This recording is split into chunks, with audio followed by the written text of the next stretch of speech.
start with another video, that is DNA replication.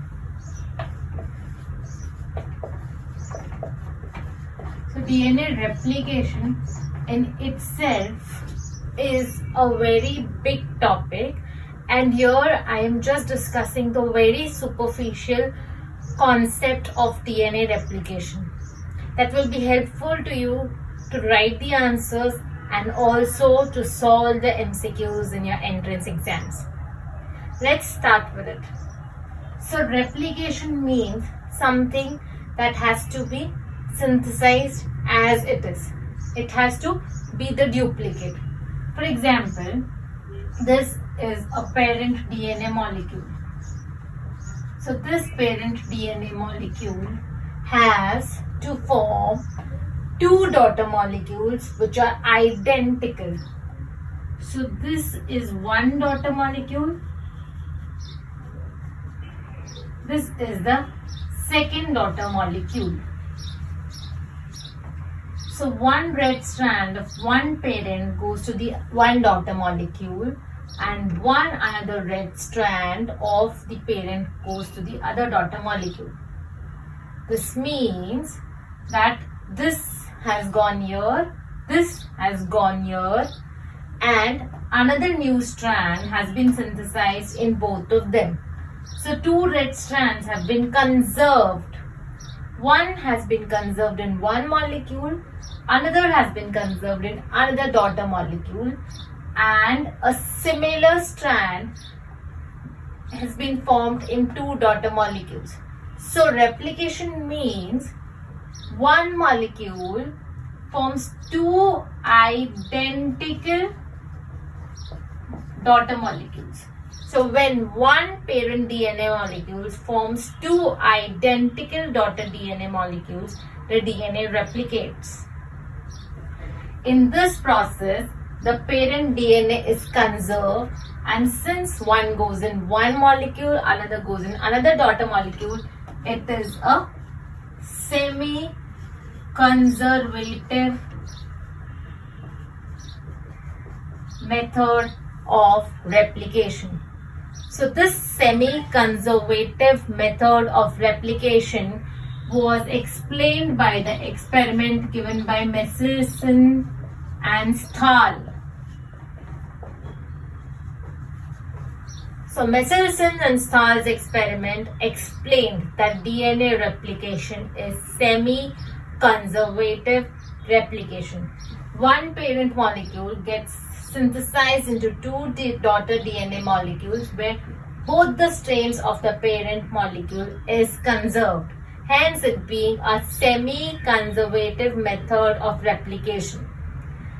Okay, so two MCQs have been covered here.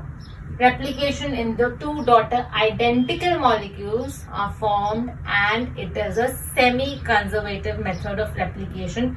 If they can ask the name of the scientist also for some of you. So it was Michelson and Stahl who discovered that it was semi-conservative method of replication. Now how does replication start? So replication starts at the origin of replication. So simply replication starts at the origin of replication, and it is called as ORI. That is origin of replication. So here again I have shown this daughter molecule over here, this parent molecule I have shown over here, and the origin of replication is like a bubble. If you see, this bubble has been formed over here. So this molecule actually opens up like this to form a bubble, and it is called as the origin of replication. Now this origin of replication over here or over here, when you can see that the bubble has been formed, it happens only at places where there is A and T. So A and T has to be present. AT is adenosine and thymine has to be present over there. At that place the bubble will be formed. If the bubble has been formed, then only the replication will start. In prokaryotes, a single ORI is there. That is, a single origin of replication is there in prokaryotes, but in eukaryotes, there is multiple ORI. So there in eukaryote replication, the DNA will have a lot of bubbles so that a lot of replication can take place simultaneously.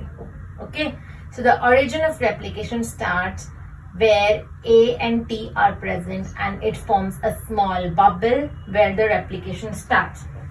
Now if you see over here, a small golden color strip has also been attached at the ORI, and this is DNA A. DNA A. So the DNA A has 5 to 50 monomers. It's a small molecule, DNA A, which gets attached to the ORI. So basically it is the one which is present at origin of replication, and it is 2 to 50 monomers and it is attached, and from here the replication begins.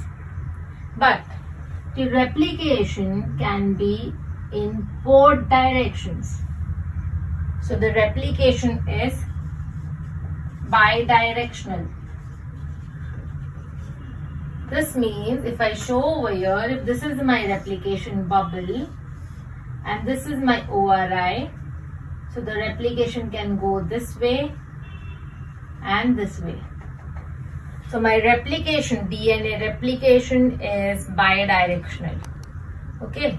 So till now we have discussed the origin of replication. Replication is bidirectional and it is semi-conservative. Now coming to other important points. Let's discuss the enzymes part of the DNA replication so that it becomes easier for us to understand how to go about it. Suppose this is my DNA molecule that has to get replicated. So suppose I have kept it over here like this. Okay, it is fully bound and this is my DNA molecule and that has to be replicated. Now this strand has to open up, because if you remember, we saw the two strands open up and form daughter DNA molecule. Now how this would happen? So we require one enzyme which would open up the zip or open up the DNA molecule. So this way it opened up. Now why I am saying that open up? Then only it will help me synthesize two more strands. So if this way this opens up, then it forms a fork like this. So similarly, now this strand has opened up and it forms a fork. So this is called as replication fork.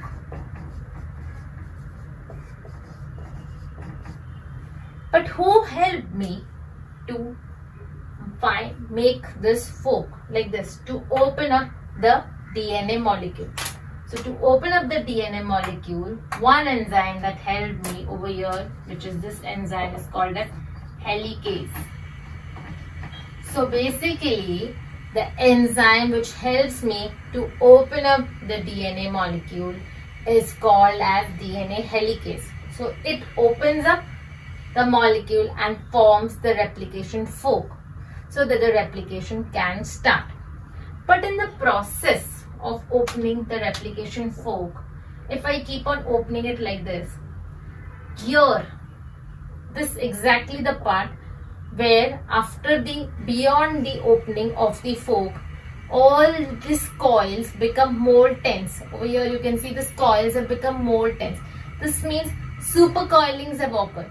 The more you open this side, the more supercoils you will see here. So I need to remove these supercoils also over here. To remove the supercoils, we have two more enzymes. So that is topoisomerase. Just remember the enzyme topoisomerase. If it is topoisomerase 1, it cuts one strand and removes the supercoil. If it is topoisomerase 2, it cuts 2 strands and removes the supercoils. Okay. So DNA topoisomerase is the one which removes the supercoils. If it is DNA topoisomerase 1, it will cut only one strand, remove the supercoil. If it is DNA topoisomerase 2, it will cut both the strands and remove the supercoils. And DNA gyrase is the enzyme which will help seal, nick the cuts in those strands. So we have done 4 enzymes: DNA helicase, DNA topoisomerase 1, DNA topoisomerase 2 and DNA gyrase. Okay. Now coming to the replication part. So the replication will always start, rule number 1, in 5 prime 3 prime direction. So my strand that is newly formed will always form in the direction of 5 prime 3 prime. So this much is clear. 5 prime 3 prime. Now how will the replication start? It requires something to start. You require something to start anything. To write an exam, you require a question paper. Then only you can answer the questions. So you require something to start the replication, and that something is RNA primer. So basically this. So basically to start a DNA replication, you require RNA primer. Okay, this you have to remember. So now I have one RNA primer which is present over here, and this will help me to start with my replication, and the enzyme involved here will be DNA polymerase 3. So DNA polymerase 3 will keep on adding nucleotides over here and help in the synthesis of the strand. Okay. So RNA primer is present, and DNA polymerase will pick up the nucleotides and keep adding the nucleotides to the strand so that the strand is formed. This strand is continuous and it is formed on the leading strand.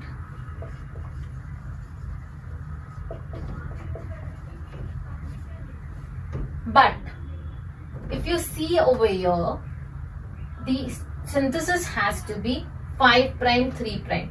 Over here, the DNA strand, the second strand of the DNA parent molecule is from 3 prime to 5 prime, and so the synthesis will be 5 prime to 3 prime. But here it will be discontinuous. So the synthesis on the lagging strand, this is called as the lagging strand, is discontinuous. The synthesis on the lagging strand is discontinuous, and the new strand that is formed in pieces or fragments, and that is called as the Okazaki fragments. This one here, they are all called as Okazaki fragments. Okay. So on the leading strand, the synthesis is continuous. On the lagging strand, the synthesis is discontinuous or formed in fragments, and that is called as Okazaki fragments. So the important points if we recollect again is the DNA helicase will unzip and separate the 2 strands and form a replication fork. So this DNA helicase is still separating and forms a replication fork. Because it unwinds and separates the 2 strands, supercoils are formed over here in this part, which is still not got separated. And to remove them, we have DNA topoisomerase 1, we have DNA topoisomerase 2. To seal those nicks or the cuts that have been formed in this region where the supercoils were there, it is sealed by DNA gyrase. To initiate the replication, we have RNA primer, which is just the starting point of replication. Then the DNA polymerase 3 will keep on adding nucleotides to the strand to form the strand. The strand which is formed continuous is on the leading strand, and the strand which is formed in pieces or fragments called as Okazaki fragments is the lagging strand.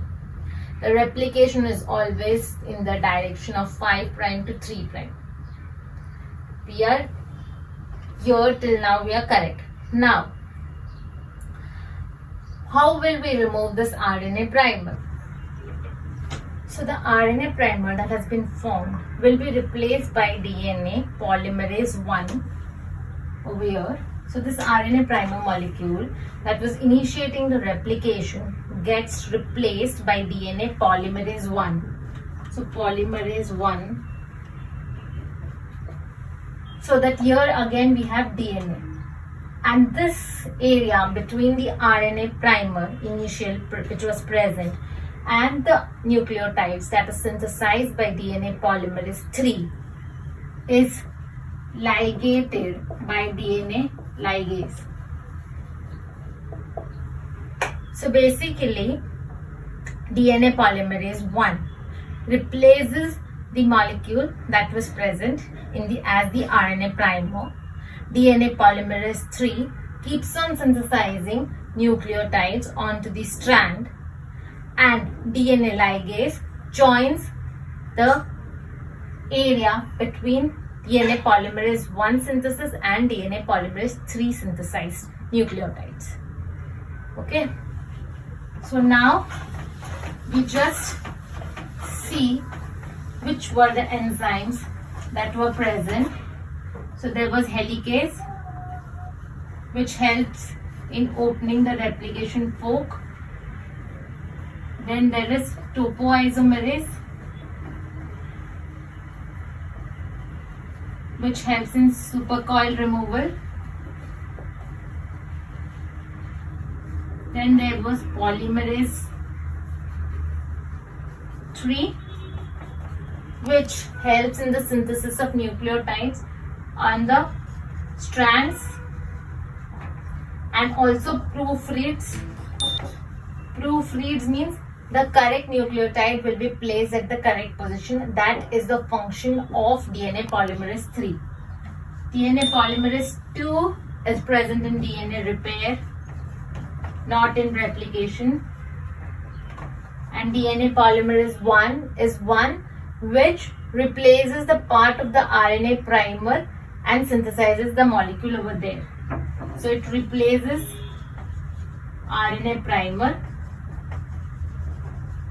And are we forgetting something? Yes, ligase.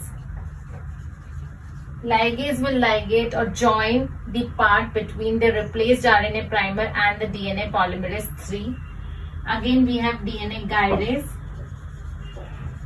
that will come when the topoisomerase 2 plays the role in the replication. So this is a very basic and very superficial overview of DNA replication. If you like it, let me know, and thanks for watching. Please put a like, then only I'll get to know. If you have certain queries or you want to ask something, put it in the comment box. And if you like the video, please share with your friends, colleagues, help them, and subscribe and help me too. Thank you for watching, and stay safe, stay happy, sanitize your hands, keep a social distance, wear the mask when you are out in the group. Thank you. Thanks a lot. Bye.